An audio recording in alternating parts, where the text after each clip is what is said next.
Welcome to Van Jammin, episode 2, baby. Welcome to Terrapin.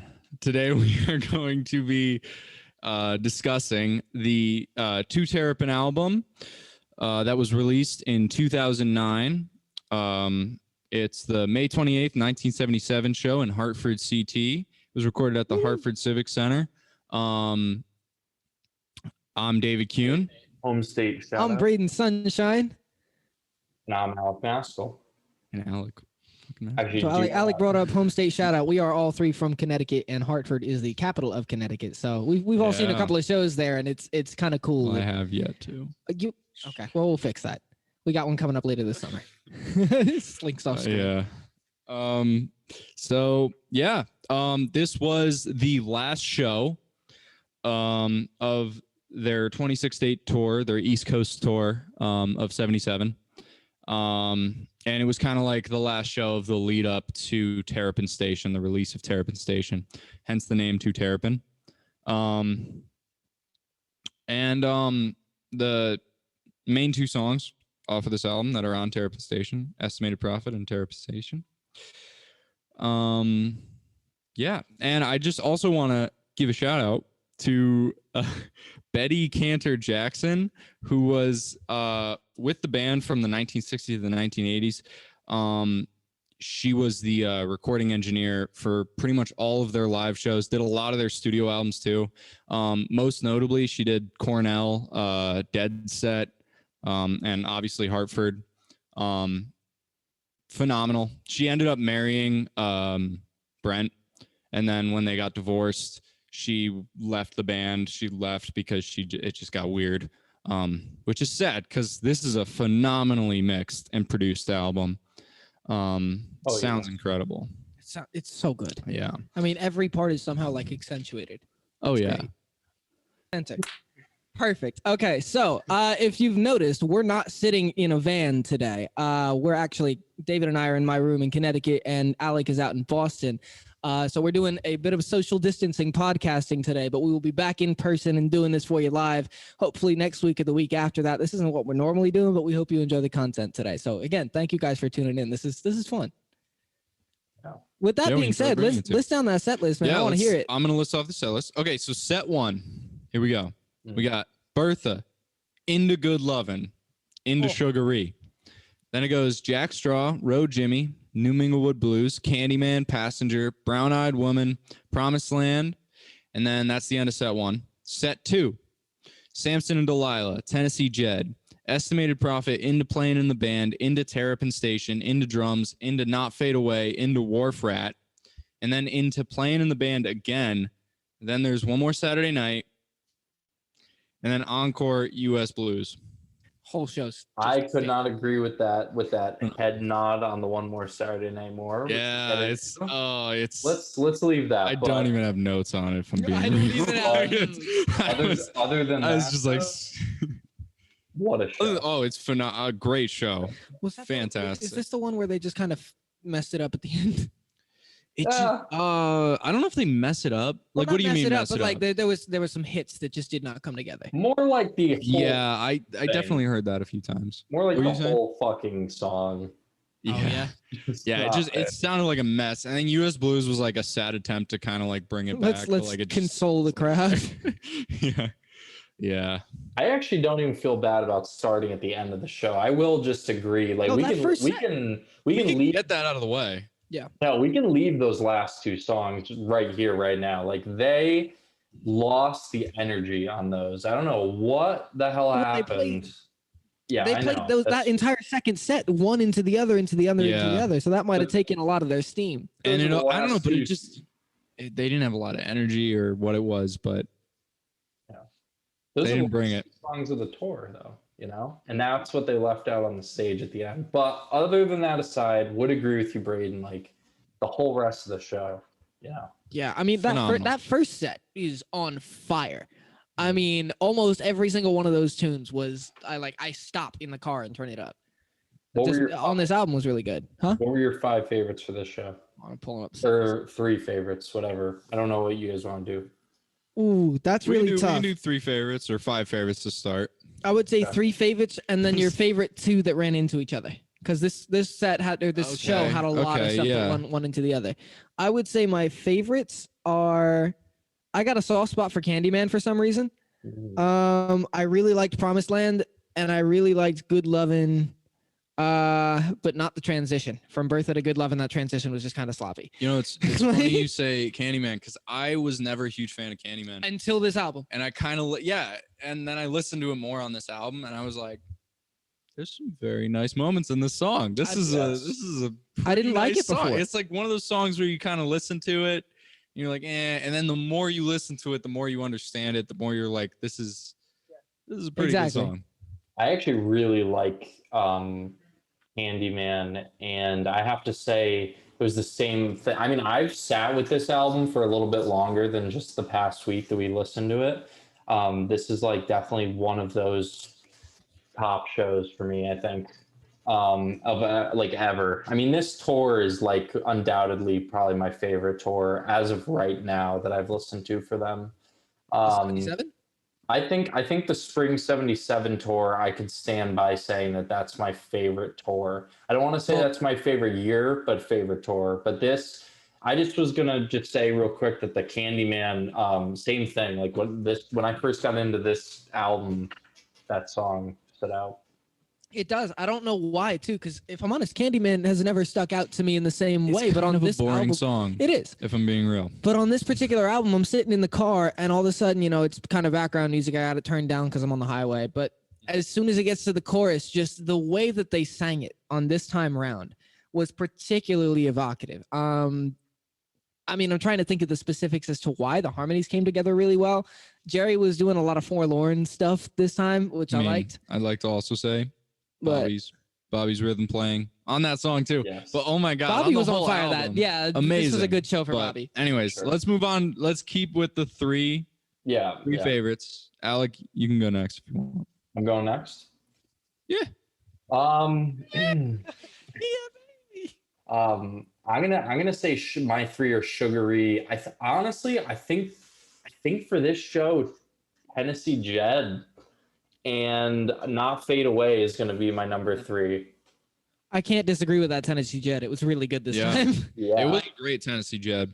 Again, Tennessee Jed doesn't get stuck in my head all that much. Over the past 2 weeks, it's been in my head all the time. Yes. That one usually gets stuck in my head. Oh, yeah. I like Tennessee I love Jed. that song. I love It's a drop 4 fights and crack my spine. I always think about that because what the hell's iodine? I'm showing my age here, but what is iodine? That's a drug. Yes, No, it's drug. What's it do? I Does it think purify that's- water? Does it I heard it did that in a book I one think time. iodine is actually an element. I could be wrong. Is think it? it's iodine, Oh yeah, no, that sounds right. right? It Yeah. must help with cracked spines, Man. apparently. But We're that line always gets stuck in my head because I'm like, what is he talking about? I don't know. But I should. Dave- That's my fault as the host. I should have researched. Research what I should have iodine is. researched David, what that's on you. iodine was.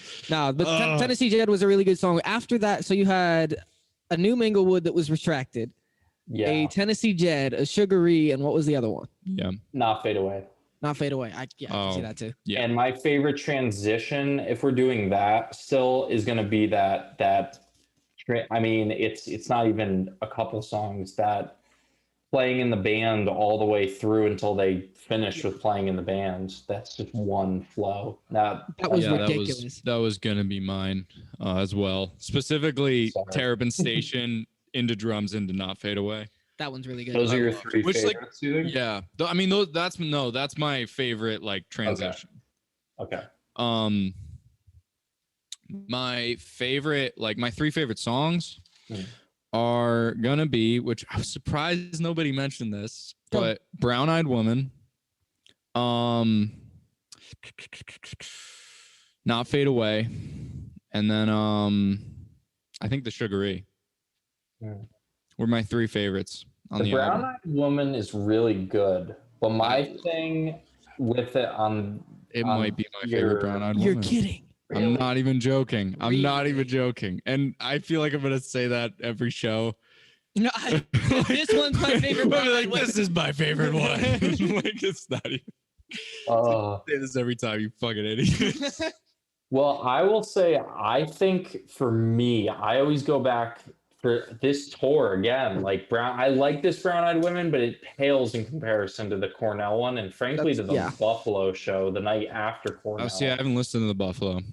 Cornell was good. I like the Cornell one, but there was something, I don't know. Maybe it is just like that. This one's fresh, and I've just been listening to this one so much. So I think that does influence me a lot. But I think it was a really good one, but I don't think it's like I loved it, but it's not the kind of Brown Eyed Woman that's like stops me in my tracks in the same way. Yeah. Well, that sounds weird because the title of the song is weird. See, Okay. that's what it.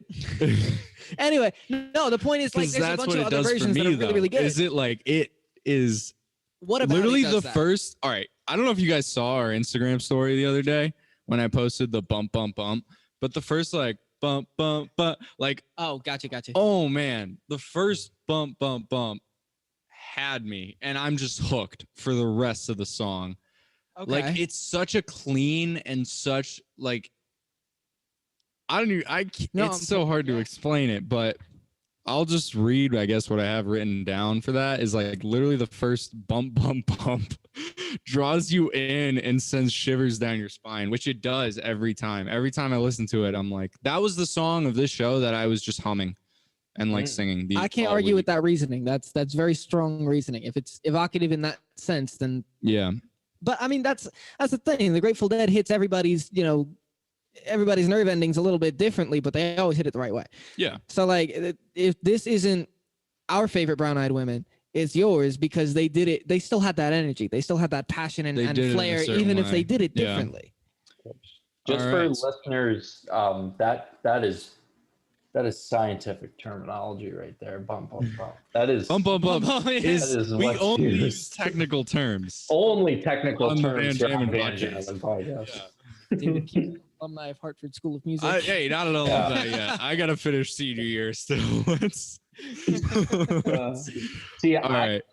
The one that surprised me, I was expecting to hear someone, mostly Braden actually, because I know it's like one of your favorites. I was expecting for you to say the Terrapin Station is one of your three favorites. You know, I was gonna bring that up. This Terrapin was a little. It was really good. It was really, really good, but they missed the last bits, and that just kind of. But I didn't know the historical context of it was before the release. I didn't know. Yeah. But I really did like this Terrapin. It was really good. I didn't even notice that. That's a good point. They just missed the whole second bit when they went into drums, and I get it, I like it, but it would always kind of leave me hanging. I thought they'd come back after drums because and they don't. They just kind of they just go into they like else. It's like they go somewhere and you think and with everything else they always come there. back, but they just were like, nah, we're fuck that shit, we're not coming back. Which kind of confused me, but the way they got to that point where they just left it at a cliffhanger was fucking, it was amazing. I mean, it's the Grateful Dead. They're gonna be awesome, but Jerry was ripping. He was doing some interesting things. Yeah. I don't. All right, so do you want to go? No, go ahead. Okay, I was just gonna say I wanted to talk a little bit about the soundstage of like the album, which is obviously, I mean, I don't know. So I don't know. I haven't seen any like videos of this album, so I don't know if this is how they were set up on stage. But the way you can hear it in the mix is, Braden, I have a little graphic for you here. Alec, you won't be able to see this. I'm sorry, but This graphic, this scientific. So basically, you have Phil, Jerry, and Donna all in the middle. Donna slightly off to the right, I think. Either slightly off to the right or to the left. It was a little hard to tell. Sometimes it seemed like maybe she moved around. Keith off to the left. Bill off to the left, but behind Keith. Well, sometimes behind it. It's a little weird, depending on how hard he was hitting. And then Mickey and Bobby off to the right as well. And I just wanted to say for our listeners who like might not know, you could do a more eloquent explanation, but basically what you're describing is how the mix has the players like set up positionally. Yeah, like when you listen to albums and stuff on like crappy earbuds, like the ones you just get from Apple, you're not really going to hear the sound staging. But if you listen to it on better headphones,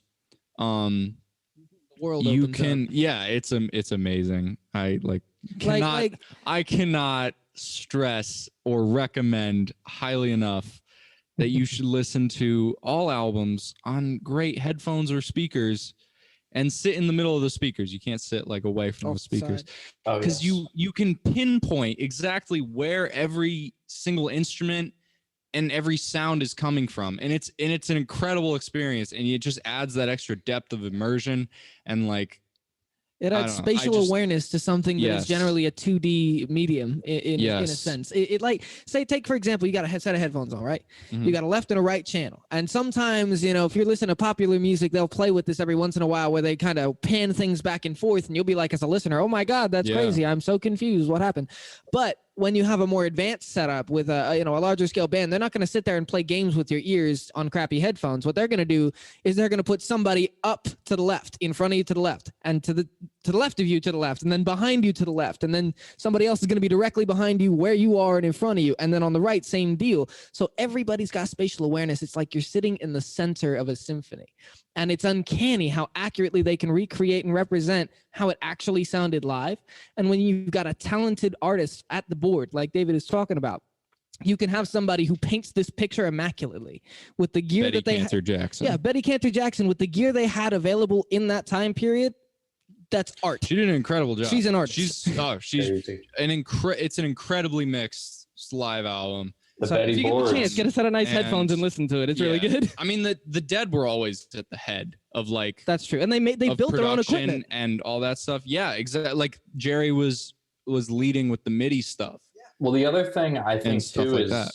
I know for me with like directional, like when you're really listening to music where you can pick up on the sound stage. I know for me, one of the first like forums or like technologies, I guess, or mediums that I experienced that through was vinyl. And I know that for me, one of the like absolute favorites of mine on vinyl is jazz. Like jazz, you can really hear the Yeah. sound stage. And the Dead are, they're so influenced by jazz. They really do set up in that capacity and take influence, Well, another big like connection between jazz and the Dead is a huge part is that you don't have any one instrument outweighing another. Yes. And that each instrument kind of has its own place and you can hear each instrument clearly. And it's not like one in the centerpiece. With like generally popular music, you hear like the vocals or maybe the guitar. Like that's the centerpiece. And yeah, Jerry's guitar and like his vocals obviously are in the center. Yeah. But it's not overpowering the other instruments. You can still like if you're listening for it and you're like, I want to hear the piano, and you try to like key into that, you can easily hear it. It's not like you have to search for it, I was going to say that's that very similar to jazz, which jazz will do that a lot too. I'm sorry, I didn't mean to No, you're jump good. in. I just wanted to say that, yeah, you had mentioned that last show about the sound, how everything is spaced out. And I noticed it a lot more with this show because I think you even used this term last in our first episode. It is so well-rounded. And I'm getting a little bit even beyond Betty's mixing up for this show. But there's something just about, I think in 77, there's something about the technology and what they were doing and how they were as players in inspiration and all the other, elements, the songs that they had in their repertoire at that point, and also where the technology was with like pedals and amps. And at that point, you have Jerry on certain custom guitars and Phil is on the big, and I forget like the term, I forget the brand name, but the big bass that he built. And, there's something about their tone that year and on this tour that I really think they just got perfect. And it makes it such a well-rounded sound. It just, everyone fills their spot perfectly and can really go in between. Like Phil sounds like he's going in between everybody this whole show, which is a huge step from the last show we listened to where I couldn't even hear Phil. You could barely hear him. And that was another part of like, when you said like 80s is more pop to you, I think a big reason of that is also like guitar, piano are overpowering and vocals are overpowering all the other instruments. So you think they mixed it differently and it gives a different vibe? I think that's part of it, but I also think it's their, because the Grateful Dead seem to be very controlling about their tone. So I think it's partially it's the members. It's not the mixer's fault necessarily, I guess, if you want to say it's like anybody's fault. Yeah.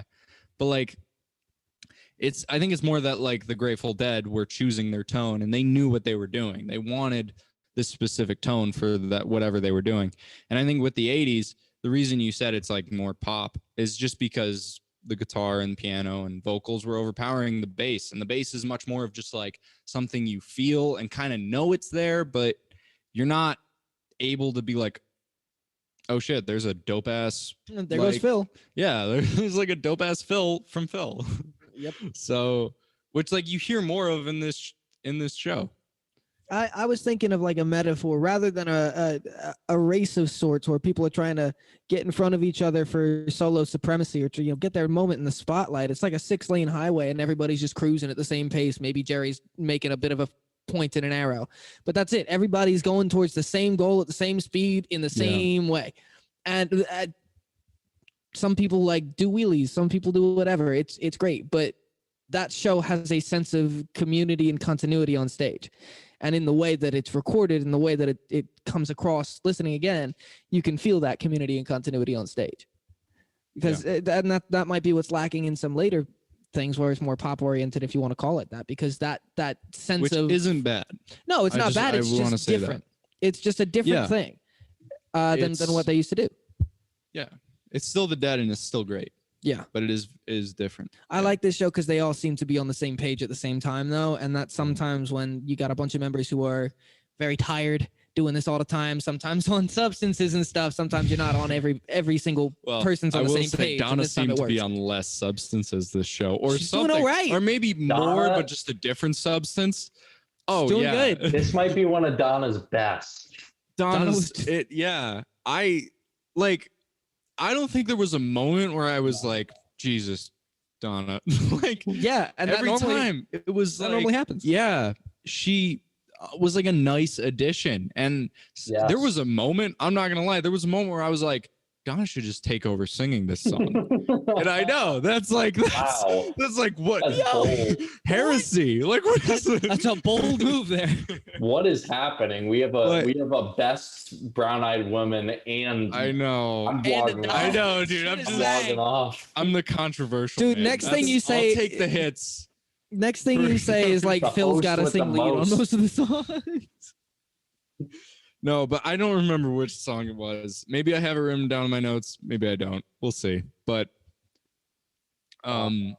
yeah, there was a point where Donna was great on the show. Yeah, she pulled it out. Honestly, all of them were really on point. And I want to go back to Bobby. I have to get back to Bobby. He was just so good this show. And even so you first. I just wanted to say, I don't mean to cut you off, but I do think we can get into more of it.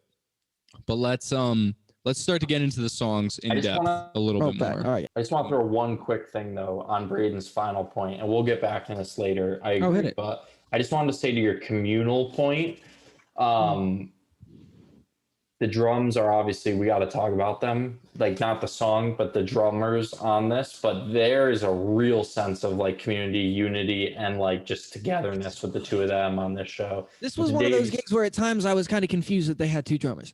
I know. Yeah, but because they were doing everything so perfect. Better, yeah.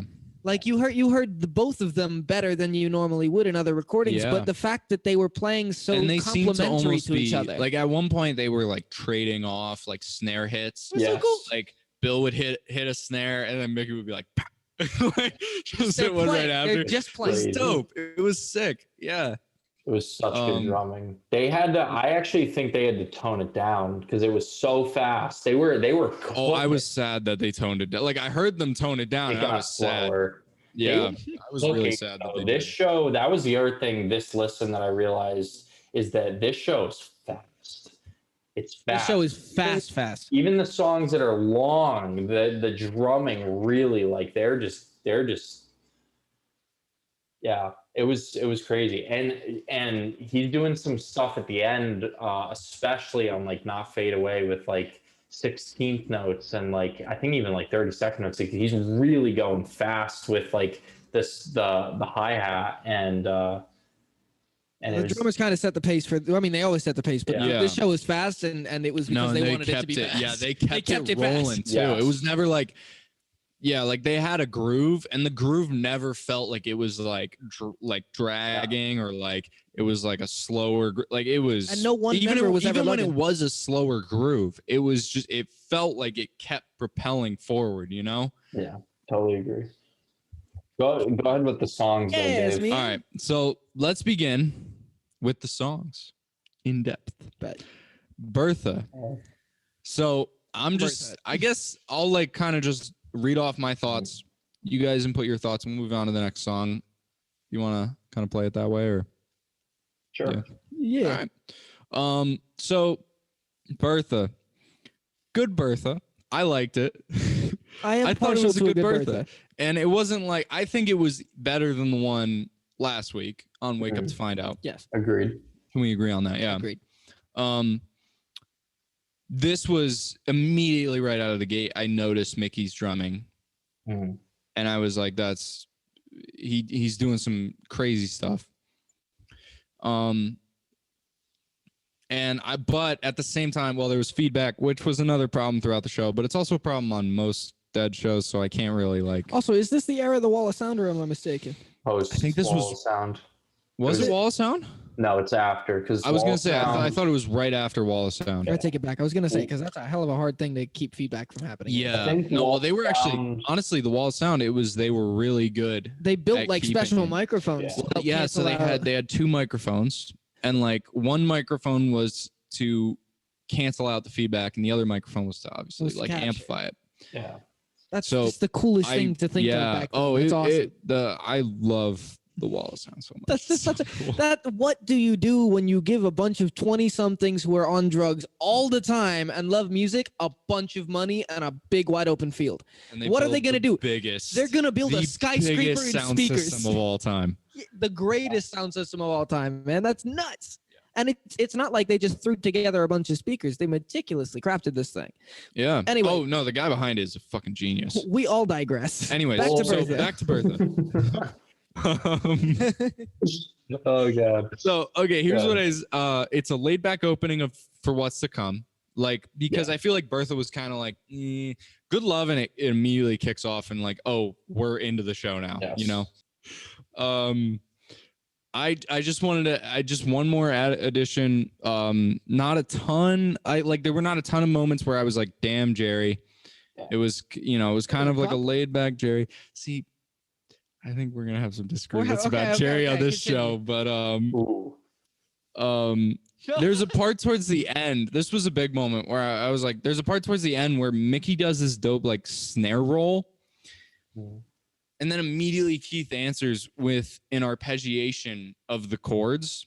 It was it was during the chorus, and it was like the second half of the chorus.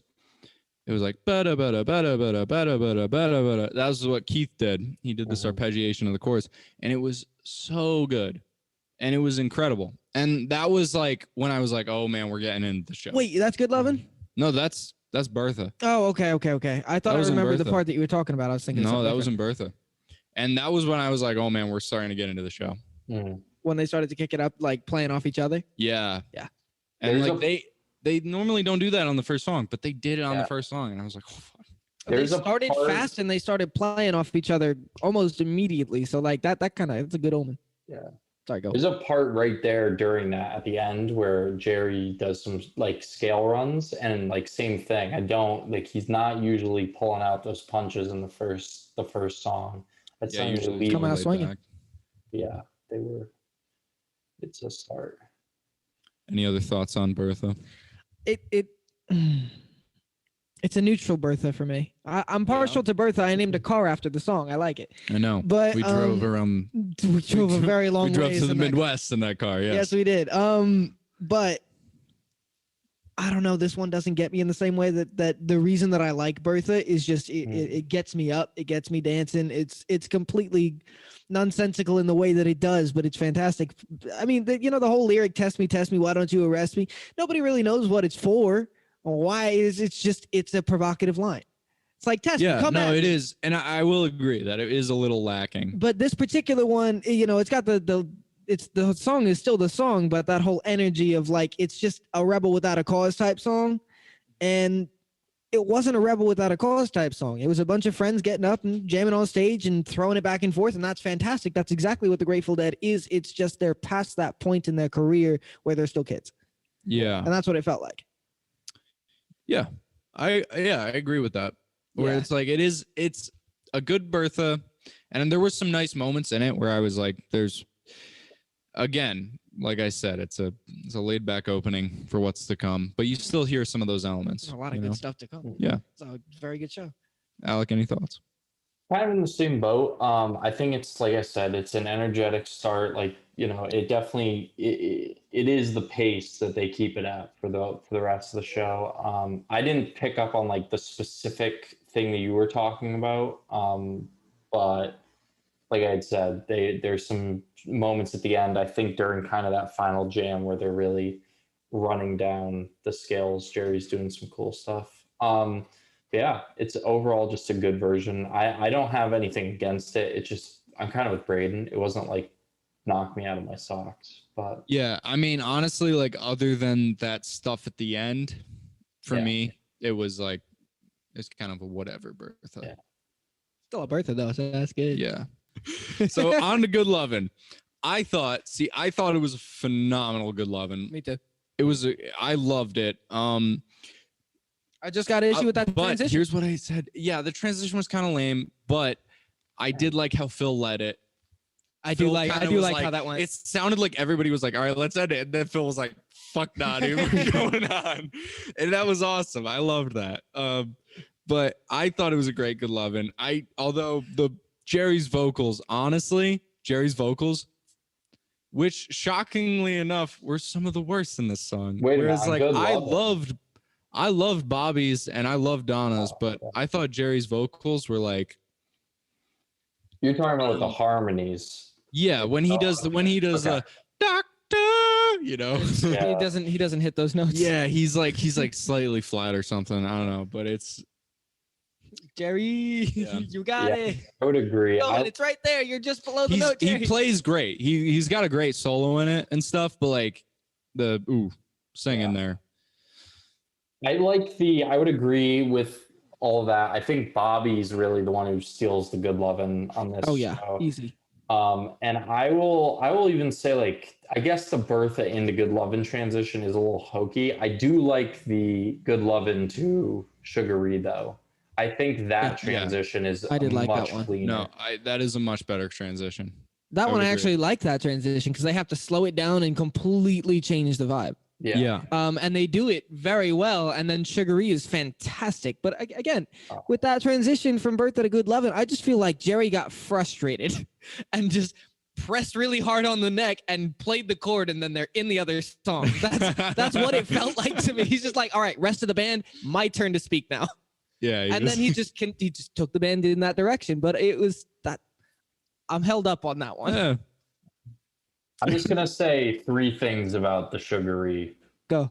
Are we good on the Good Lovin'? I don't mean that. I just wanted to add one more thing. No thoughts needed after this. There's a part where Jerry's guitar sounds like a fart. Okay, we can go on now. Yeah, that's in the notes. Okay. It's in my notes. I wrote that down. So on Sugary, I am just gonna simply say I got 3 things to say about it. Jerry, and Jerry. Oh. I couldn't guess that. Okay. That was a real curveball at the end. That Sugary. I can't disagree with that. Yeah, he's right. It's insane. I mean, I don't even know what to honestly.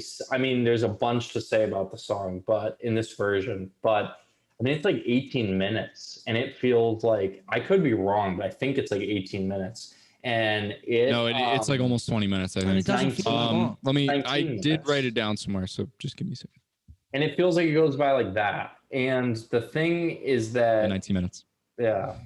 It goes by It's like 19 that. minutes of It's pure just joy is what Jerry I've been just going insane, It's fantastic. you know? Yeah. Yeah. No, it's a great sugary. I mean, people like if you want to believe the Deadheads online, which I mean, pretty good. They like it is widely considered the best sugary. Really? Yeah. This 20-minute sugar it is. It is considered one of the best, if not the best. It's really good. I It's get with really that, but good. like I gotta It's listen to really some more good. sugaries before I make that judgment. I would say I think for me, there's good. I'm gonna say I think Venetta's my favorite, honestly, for sugary. But this is definitely actually no. I would say this is better than the Venetta version, but Venetta's a close second for me. I think this is the The Veneta best. one's good. The Veneta one seems a little more like the poppier, not like poppier because it's still 70s dead, but like it is less of like it's not a 19-minute version of sugary. No, not You That's know? just Yeah. sounds like euphoria is what that sounds. Yeah. Just the phrase 19-minute sugary is just perfect. No, it's a great sugary. I would say second jam section, I said feels more together and magical in quotation marks. And when they start lighting off, they they create just go off something. in that second jam. Yeah. And then when Jerry goes on those like long runs where he's just playing like straight 16th notes. Yep. And it's just like rain. Oh, and it's just and he just keeps like he either keeps climbing and climbing and Yeah. climbing and climbing, Or and back. he lands on the one note, or then falls, and then he like And keeps just- falling and falling and falling and falling, and you're like, there's nowhere left to go, and then he keeps But then falling. he plays Yeah. in the middle there too. He'll go from here to here to here to here, and then Yeah. he'll continue that descent by going down and then up again and then down further and then up a little less and then down even further. It's crazy.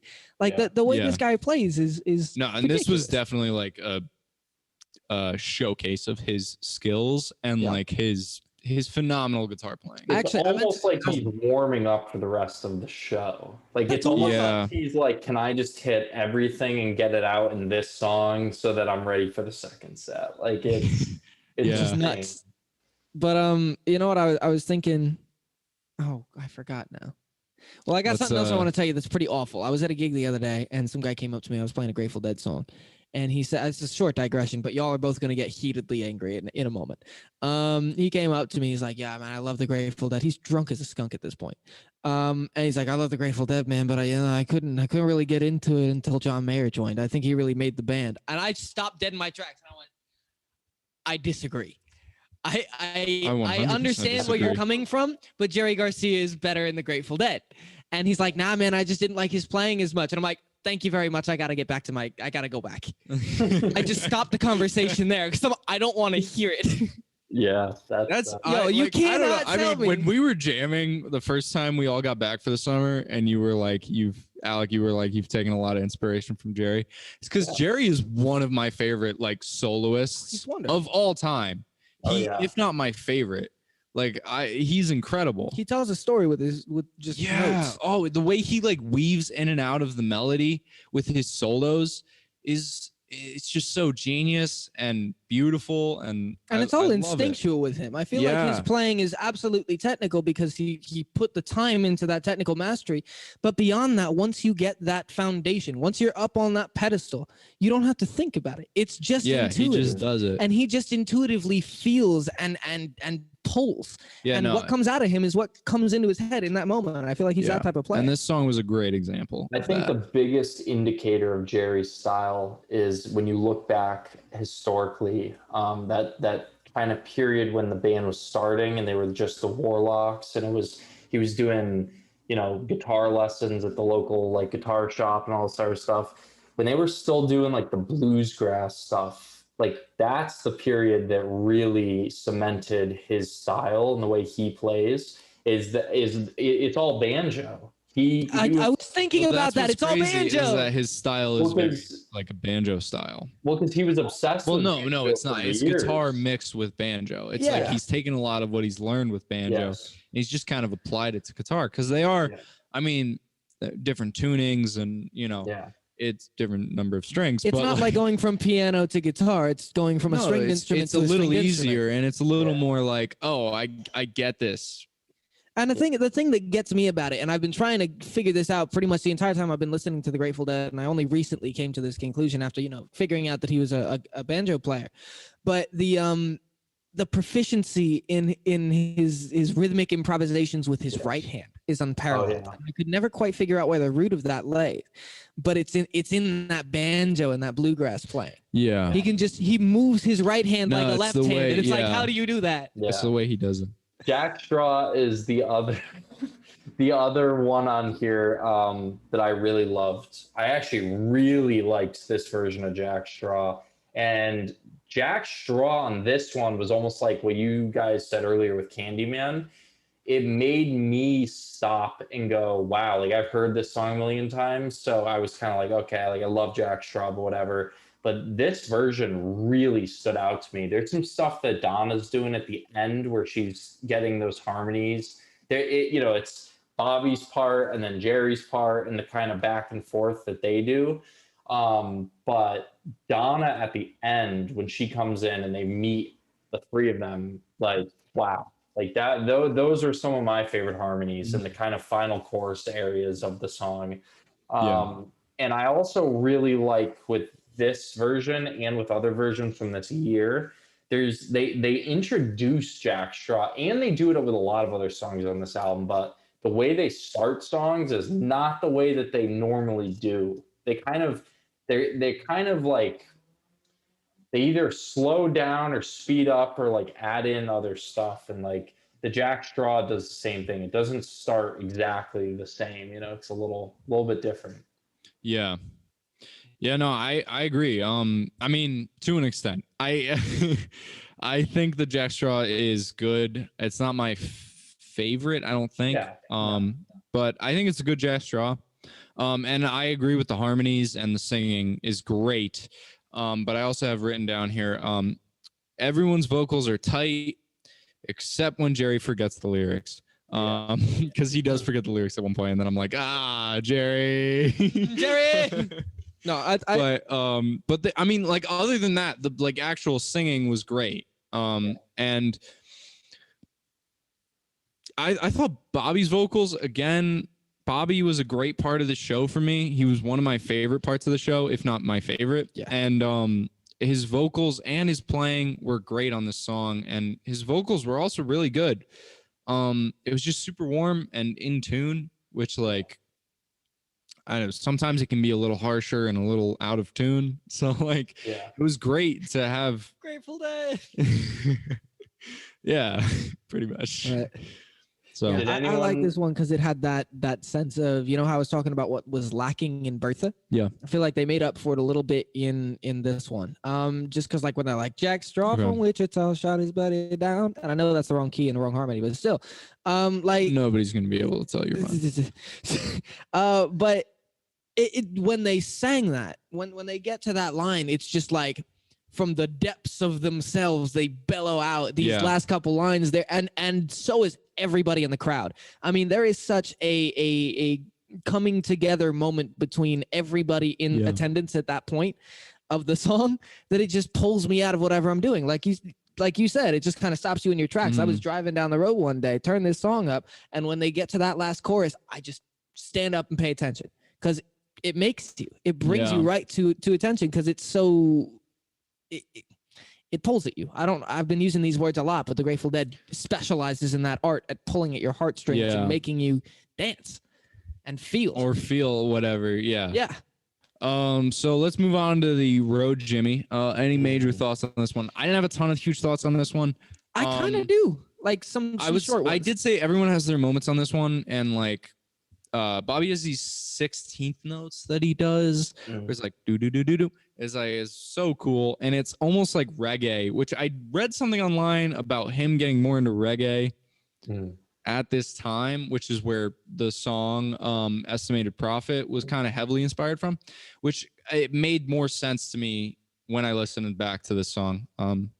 But it's a good song. Great rendition of it. I think my big takeaway on this row, Jimmy, is Jerry with the slide. Yeah.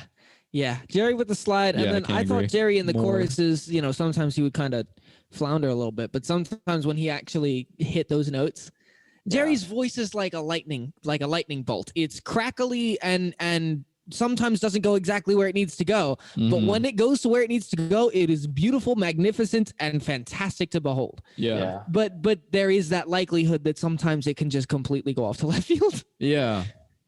But this time, on the occasions where he really hit those like row, and he's just, it sounded great.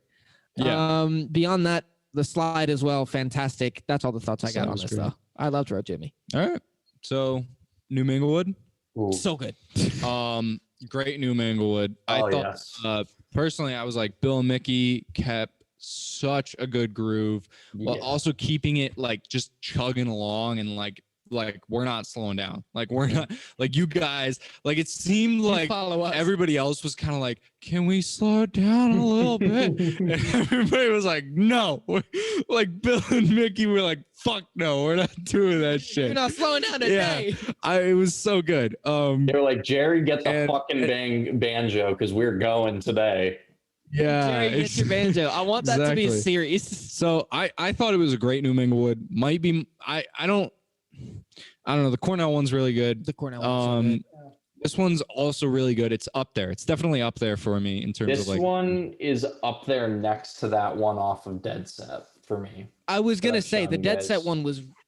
That's what I was thinking of in comparison to. But this one reminds me, or the Dead Set one at least. Yeah, you did. We played it. We played it. We recorded the first episode. Yeah, he played it in the band. Oh. Yeah. Don't remember that. The Dead Set version reminds me, it's stylistically and the way that the tones and just like the way the band sounds like they fill their space, it's almost exactly the same. Like Bobby's doing, which is impressive because Dead Set was impressive. Bobby's doing great slide stuff on both with a little bit more of a sharper and more trebly attack on his tone and his playing. And Jerry's just got this like amazing, like just like beautiful, like, I don't know, like very deep toned that he's using. And on this one, I really did hear a lot of Jerry's really pulling out some of the bluegrass stuff. Just some crazy bluesy riffs. Yeah, no, that was a good one. That's all I had. I like Bobby's vocals, I guess. Right. Yeah. Any more thoughts, Braden? On New Minglewood? Yeah, just quick thought because we got to move on to Candyman. I just loved it. I don't have that much on it except for like it was one of those on this album that made me feel like I wanted to get up and dance. It was just good. Yeah, definitely agree. All right, Candyman. Again, I just said not a huge Candyman fan. Usually the one I skip. However, this one, more I listened to it, the more I was like, this is yeah. For the first time in my life, I found myself selecting Candyman out of the album. Yeah, I was like, this is a instead of just passing it. And also Bobby was Bobby and Donna were fantastic on the song, both singing wise, but also like Bobby playing wise. He's got Bobby did this really cool flanger effect on the song, and he also did a bunch of arpeggiation, which was so cool. And I don't know, he stood out to me more than usual. And maybe that was partially the mixing, but I don't know. I wrote down that Bobby was actually my favorite on this one too. I think there's some stuff he's doing with the chords, but there's just these lines he has in this that like to your point we were talking about last time, like with Wolf Bros, sometimes they're a little janky. But he had some lines on this thing that were just like the way it was like it was almost like Jerry-esque. Yes, exactly. There really were. When they were playing, like I saw that thing on Amazon. Everybody's seen that thing on Amazon. But at one point, Bobby was like, "Yo, I would be done practicing and Jerry would be like, go practice some more. Yeah. So, I mean, I figure there's got to be some rub off, especially when they're in the heat of their hottest years. Yeah. There's got to be some rub off effect. Plus, No, just a side note, definitely. I think Bobby's tone this whole show was fantastic. Like in Yeah. Dead & Co, he's very sharp and trebly, and in Wolf Bros, it's almost No, scratchy. But in it this, it is. was perfectly complimentary, and I loved it. It was. No, it complimented Jerry's. It was very So similar. well. It was more similar to Jerry's than it is in like Dead & Co. or even the Wolf Bros. later years, or even the later years with the Dead. Yeah, like in that 91 album we did last week, I could Yeah. hear that sharper influence that he uses now coming through. But for like this show, it just it blended so well. It was like this Yeah. perfect stew of the best things in the world. Yeah. All right. We ready to move on to Passenger? Oh, Everybody good? Passenger is not. I'm ready to move on to Passenger, but I'm not a No. Passenger fan. No. I just don't like the song. What? It's just the song. This is only me. I See, was like, I'm gonna say this. I'm with Braden. okay. So first off, Passengers- I don't know if you know, Phil composed this song. Did he? This was Phil's song. So Okay. yeah. Okay. I know your opinions on Phil. So I like Phil. Phil's great. But Okay, Braden. like, I mean, hey guys, I wrote a song. Oh, cool, Phil. We'll put it up on the Yeah. fridge. Oh, it was. I mean, it's only like a 3 minute. It's like 3 minutes, like or whatever. It's the shortest song I think on the album. Well, because I think they just did it straight as it was stock and then didn't Yeah. improvise on top. They just let it go. I liked this song. Jerry had a cool slide guitar and he had a dope fuzz tone, and I really liked this song a Do you lot. actually like this song? I genuinely did. I don't know about other versions. I had never heard the song until this album, so I don't know about other versions. But this version I really enjoyed. This is the best version of the song that I've heard, but I'm not a fan of the song just because of it's a little Donna heavy. And it's I don't know. The Yeah, I melody kind of agree. confounds me sometimes. Okay, I guess Sorry. I could see that, but You're I talking about. agree. I really just had Bobby and Donna do some good melodies on this one. I'm just not big on Passenger. This is kind of a straight through version of it. I actually think this might be one of the only versions of it. Funny enough, I don't think really, yeah. They I mean, didn't play it that much. I've never heard it before, other than this album. That's why I'm thinking it was probably Passenger was on that Terrapin Station album, right? Yeah, it's Okay, so it that's is probably on- why they played it. Okay, so that's almost certainly why they played it. But they then. played it as a band would play touring a brand new album and playing the song on the album that they're obligated to play. They Yeah. played it like it was on but the album and then it's put it away. I don't know. Okay, as I hate to I say I like because you like the the more song. rock stuff, so I'm like, I don't know. I'm I not gonna really tell you not like to like the what you like, tone and the. I but- know. I'm not gonna like what you tell me to It- like. Yes, we Fuck do. Passenger. All right, on to It's not Brown that Eyed good. Woman. On to Brown Eyed Woman. Red, green, and I blue. loved this song. Just really quick. I've already kind of gone on about it. I really enjoyed this song. Bobby was incredible on this song. Yes. I said he had more lead lines than Jerry almost during the like, not obviously during the solo, but like during the actual singing, which I mean, Jerry's singing, so he's not going to be playing guitar as much. But Jerry had a great solo. He shredded on that solo. I said it's one of the more emotional solos on the album. It's up there as one of the more emotionals. And I mean, it's just one of the more emotional songs, I guess, too. But I think to the point of your bump, bump, bump, Jerry and Bill start this thing and just kick it right in the beginning. And I don't know if it's the exact same part, but the two of them really just like, they're like, we're doing this one.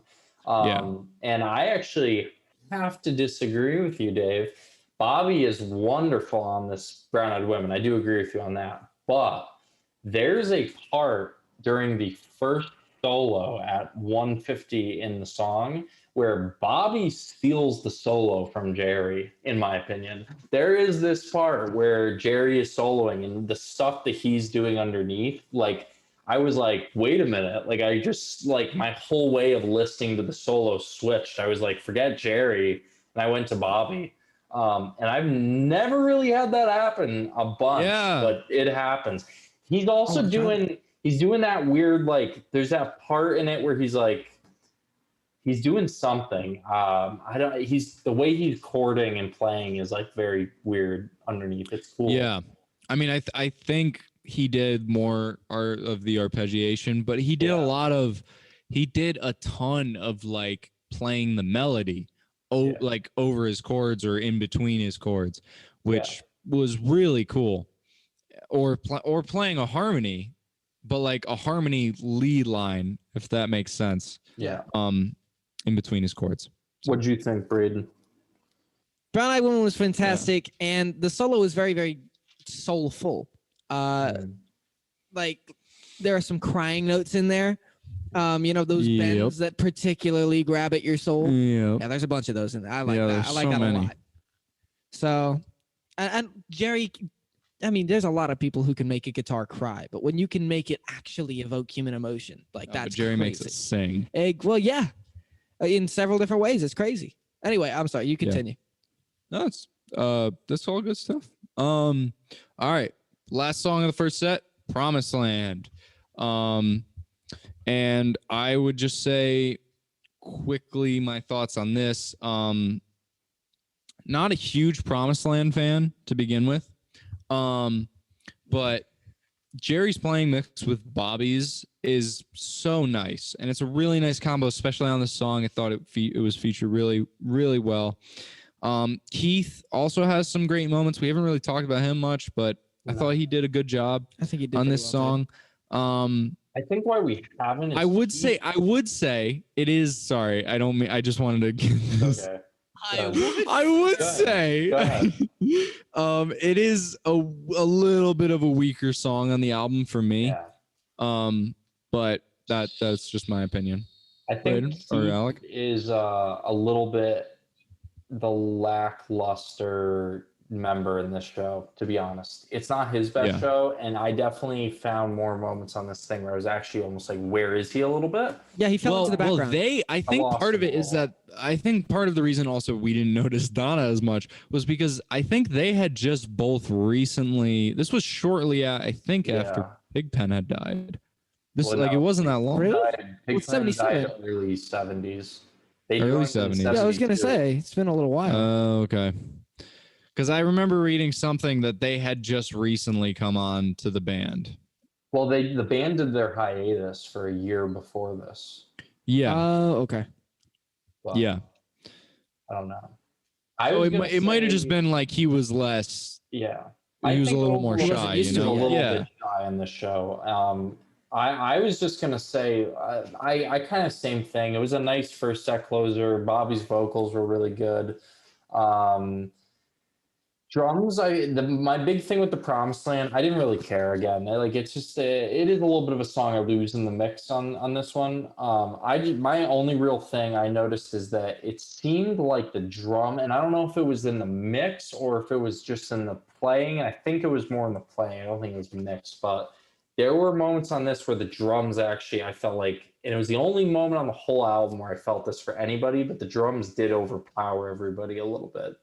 More in the beginning, more in the beginning of the song, and then they kind of chilled out a little bit. But there's a part in the beginning where I really noticed the drums almost too much, a little bit. Okay. Overall, love the drums on the show, but that one part. Oh yeah. But that was just the one part. All right. I am partial to a Promised Land. Just because I like the song. And I like the way they do it, even though sometimes Bobby warbles a little bit, and sometimes Donna screams, and sometimes Jerry just goes just in the background. But man, when they come together, even if the vocals don't line up, they like this song, and they obviously like this song because they play it a lot. Yeah. There are some songs that they'll play and you'll catch them on a whim and it's fantastic, but this one they play consistently at a lot of the shows where they light the place on fire. So this is one of their, we want to throw it out. It is more get up and dance, but it's not jump up and down or whatever, And I feel like since it's not their song, since it's a cover of a Chuck Berry tune, they take more liberty and they take less precaution. So they can be a little sloppier. They can take more risks. They can be more bombastic and less constrained by having to make sure that you're relatively correct, which is why some of these things, and especially a Promised Land on several different albums, can seem a little out of left field or a little screamy or a little weird. But just the energy that comes along with it and the story that it tells, I find endearing and enticing. So I like Promised Land, and I think this one was pretty good, and I really like Bobby on it. He was killing it this time around. Yeah. because his vocals weren't bad. His vocals were pretty on point this time. No, they're really Yeah, good. no, his vocals were definitely good. I would say on the whole first set Whole and first set, he was doing album. well, yeah. It's or better for than the whole last album, it was sweetest good. Promised Land. I'll say that for sure. All right. So with that, this has been Van Jammin, episode 2. Not in a van. First set, part 1. Get ready for part 2. Yeah, just thank you guys so much for listening.